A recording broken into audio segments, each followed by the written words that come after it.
In this video I'm going to be removing the lower cap jewel of a very small lady's watch and cleaning the jewel setting and the actual lower jewel and then cleaning the cap jewel itself and then reinstalling the cap jewel.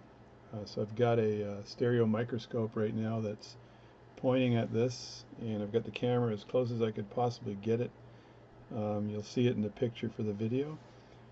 This is micro work, very difficult, and I don't want to actually lose the jewel or foul anything while I'm doing it. So I'll try not. I may not be talking as much as I normally talk when I do that, but it's important that when you want to get a very good amplitude on your watch, that your complete gear train is cleaned and operating.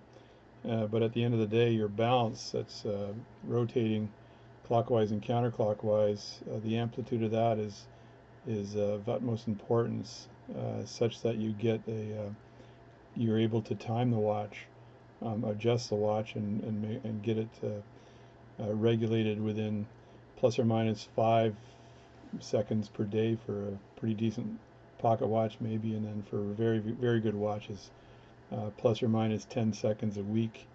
And you can't do that unless you take that cap jewel off, the setting for the cap jewel, remove it and remove the cap jewel, and then take the grime off that cap jewel, because in this case the lower pivot of the balance staff is actually touching that cap jewel. And as I'm pointing here, see if I can do this without fouling anything. This setting here becomes a bit of a shock absorber for that cap jewel.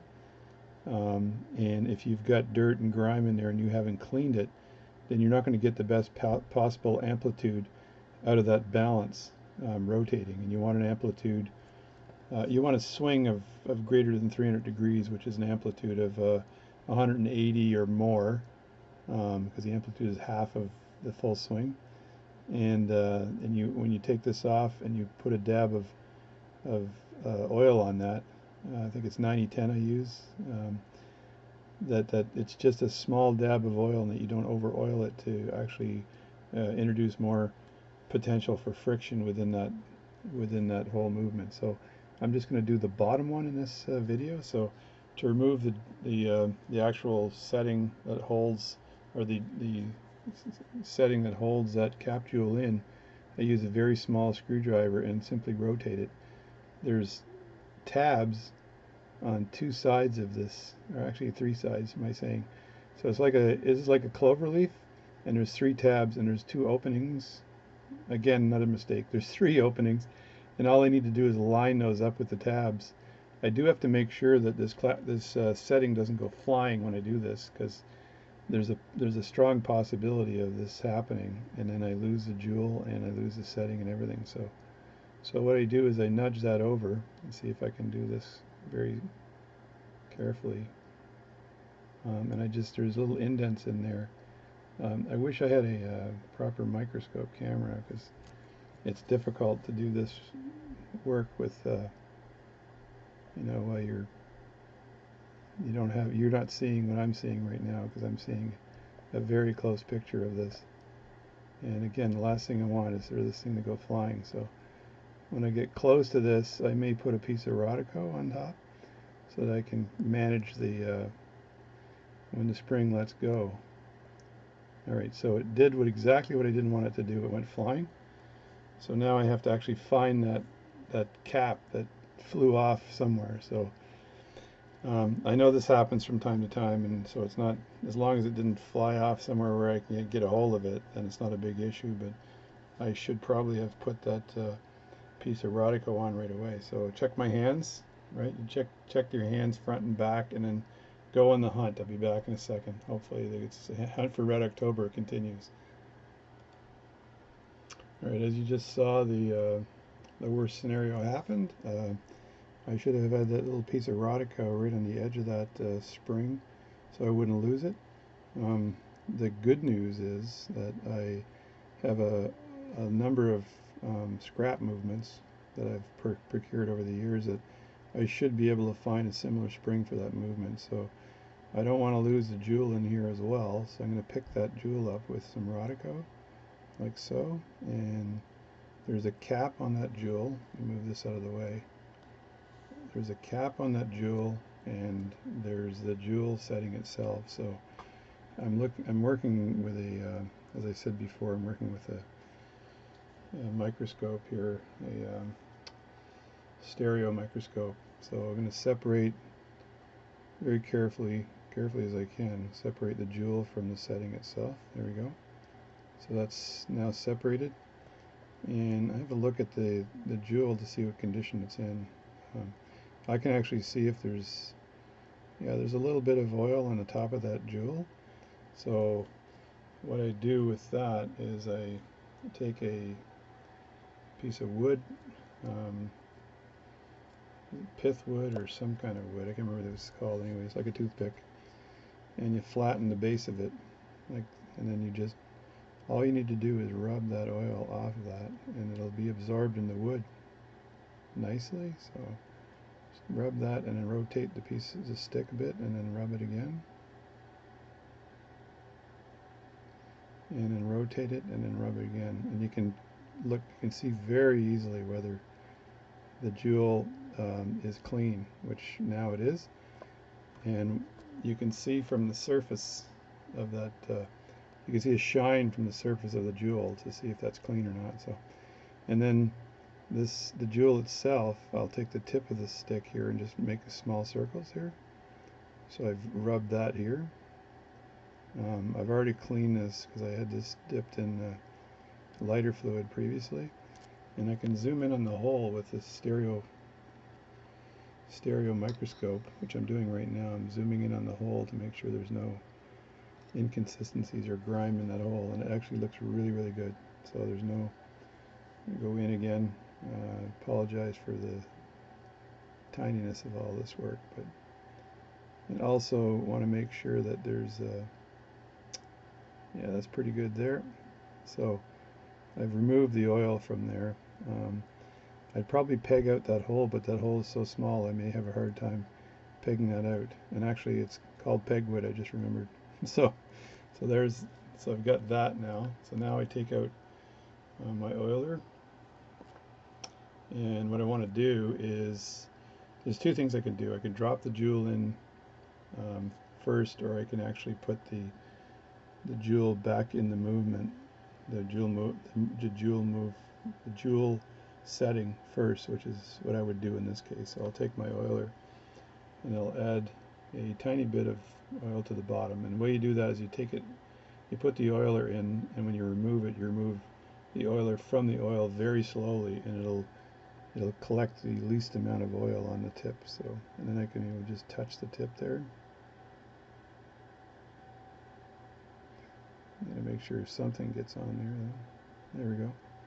So I just touch the tip, so now it's got oil on it, and then I can use some pith wood, which I said earlier, to clean off the oiler. So I take the pith wood and I just jam the oiler into the pith wood. You can sort of see it on the upper side, but I'm still in a microscope kind of view, right? And now I've got to get that jewel on top, which is a little tricky when you're using Rodico. So let's see if I can do that with the toothpick itself. So turn that, I'm going to move the jewel inward more, which is, again, I'm going to grab this with my tweezers ever so lightly, because the wrong move there again and it goes flying. I mean, I already lost the shock absorber spring in the top, so it's somewhere in my lap or somewhere, so I don't know yet. So what I'll do is sort of knead this off the end of the Rodico. And again, you can do this, you end up sometimes doing this more than once. I think I clean the end of the jeweling, or the oil stick, so I can actually use the oil stick to do this. There we go.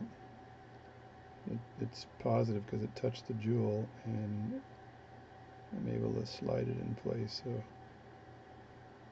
There, it's in place now. Alright, so that jewel is on top of the setting. I'll tell you, this is the hairiest job in watch repair. I have known a few people that have not cleaned these jewel settings, and you will not get the amplitude that you really need unless you do this. So I'm going to grab this jewel and move it over again so I can put grab this with the utmost care here, because it's so, if you put any pressure on that jewel, the whole thing goes flying. So I got to back out in my back out a little bit and focus. That's what I'm doing with the stereo microscope right now. And then I have to grab this jewel and then place it back in the setting. So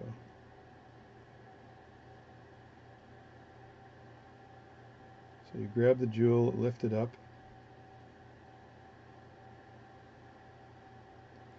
and there I nudged it into place, so now it's back in place right now, so I don't want to play with it too much more. So that's back in place right now, so I'm going to pause and see if I can find that the spring or get an equivalent one. So if I can, I'm just going to end the video. It's 11 minutes right now, but I'm going to try to find that because I want to put the spring on and then nudge it back in. So I found the Sacrifice spring from a Russian watch, but the little arms on that spring are way too long, and I in fact have to trim those arms down in order for it to fit in place. So I'm going to keep looking for a proper spring setting, proper shock absorber that will fit on top of that cap jewel, and I need to find it anyway because I'm repairing this watch, and I've got lots of parts, so eventually I'll find the right spring to fit in here. If I don't, I'll modify this one that you're looking at right now and cut the edges off of that and fit that right over the jewel, because that should work. It just is a different design than the one that was on there already, and who knows, with a little luck I may find the one that was sitting there. So I'm just going to leave that as is, and that is the video for today, and that's how you take it off and oil it. And also, like I said, you take a little tiny piece of Rodico and you float it above that, just touch that spring while you're rotating the spring. It's not going to go flying off. I even warned myself that this thing could fly off, and it moved too fast and then flew out of position, and there's nothing I could do about it. So I got to go hunt through my 1 gajillion movements. I got a lot of spare movements here where I can borrow springs from, and I'll see if I can find one that fits. But that's it for now. Hope you enjoyed the video, and this is the repair of the ladies, very small ladies wristwatch that I'm working on right now. So hopefully I find that. If I don't, I have to modify this one and fit it in. It's not a big serious problem. It's just a problem that you get in watch repair. So it's good to have a lot of backup or a lot of sacrifice movements, so you can actually go hunting for stuff like this. So thanks for watching, and I'll see you later.